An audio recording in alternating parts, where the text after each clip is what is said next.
नौदल असेल किंवा सगळे सैन्याचा सिंधुदुर्गची जनता म्हणून आपण सगळेजण त्यांचं अभिनंदन करायला पाहिजे, त्यांच्याबद्दल अभिमान वाटला पाहिजे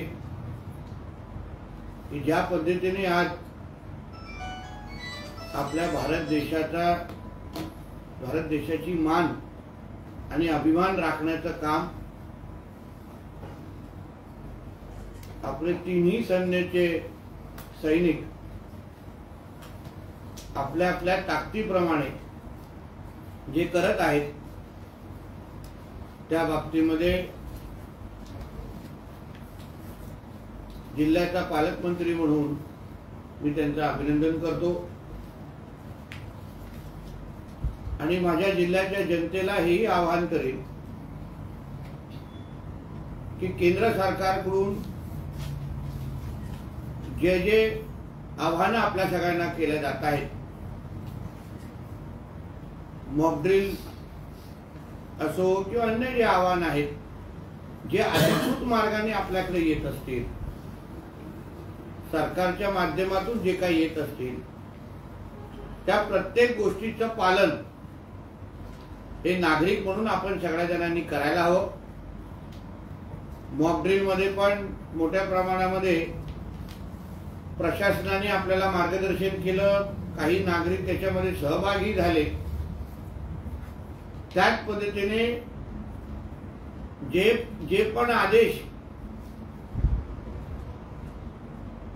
जे पण संदेश आपल्याला आपल्या केंद्र सरकारकडून येतील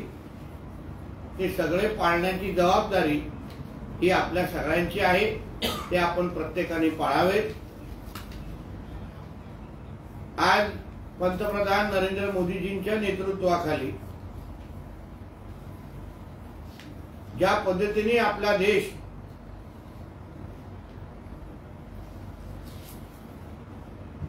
अतिरेक्यांच्या विरोधात, जिहाद्यांच्या विरोधात जो लढा देतोय, ज्या अतिरेक्यांनी आपल्या निष्पाक आपल्या पर्यटन करण्यासाठी गेलेल्या नागरिकांना मारलं आणि ह्या अतिरेक्यांच्या विरोधात आपण वर्षानुवर्ष पाकिस्तानला आपण आव्हान देतोय, वारंवार सांगितलेलं आहे आपण की आपल्या देशामध्ये अतिरेक्यांना तुम्ही पोसू नका, त्यांना दूध पाजू नका, पण तरीही त्याच्यामध्ये काय फरक पडताना आपल्याला दिसला नव्हता। पण आज नरेंद्र मोदीजींच्या सरकारने ज्या पद्धतीने या अतिरेक्यांच्या विरोधात एक मोहीम उघडलेली आहे, आपण सगळेजण वारंवार ऐकतो आहे, अधिकृत पद्धतीने सैन्याची ब्रीफिंग आपल्याला होते आहे आणि तिकडून मिळालेली जी काही माहितीच्या अनुसार बहुतेक मोठ्या प्रमाणामध्ये अतिरेक्यांवर हल्ला करण्याचं काम आपल्या सैन्याकडून होत आहे। या निमित्ताने नागरिक म्हणून आपण आपल्या सैन्याचं मनोबल कसं वाढवू शकतो त्यासाठी जास्तीत जास्त प्रयत्न आपण सगळ्यांनी करायला हवे। मग सोशल मीडिया असो किंवा जे माध्यम तुमच्या हातात असतील त्या सगळ्याच्या माध्यमातून आपण आपल्या सैन्याचं मनोबल वाढवलं पाहिजे, त्याला ताकद दिली पाहिजे। कुठेही त्यांच्या शौर्यावर प्रश्नचिन्ह निर्माण होईल अशी कुठलीही बाब आपल्या माध्यमातून होऊ नये याची काळजी आपण सगळे नागरिक म्हणून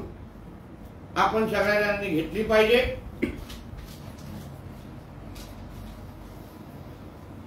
मोठ्या प्रमाणामध्ये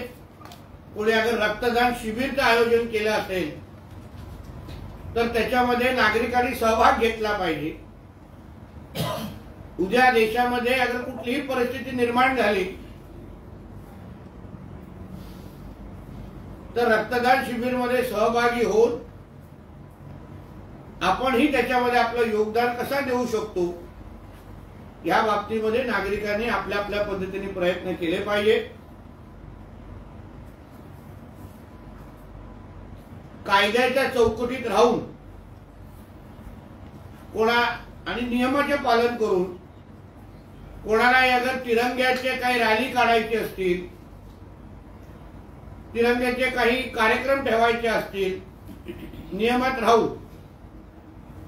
तर जिल्हा प्रशासन म्हणून निश्चित पद्धतीने प्रोत्साहन दिलं जाईल। आज आपल्या देशामध्ये एक भारतीय म्हणून आपल्याला अभिमान वाटण्यासारखं कार्य आपलं सैन्य करत आहे, म्हणून आपण सगळेजण आपल्या आपल्या पद्धतीने त्यांचं मनोधैर्य वाढवण्याचं काम शब्दापलीकडे जाऊन कृतीतून करावं, असं सिंधुदुर्ग जिल्ह्याचा पालकमंत्री म्हणून मी आपल्या जनतेला करीन। मला विश्वास आहे सिंधुदुर्गची जनता आमच्या केंद्र सरकारला आणि राज्य सरकारला, त्याचबरोबर आमच्या जिल्हा प्रशासनाला नेहमी जसे सहकार्य करते तसंच याही वेळी सहकार्य आपण सगळेजण कराल अशी अपेक्षा आणि विश्वास या निमित्ताने मी व्यक्त करतो।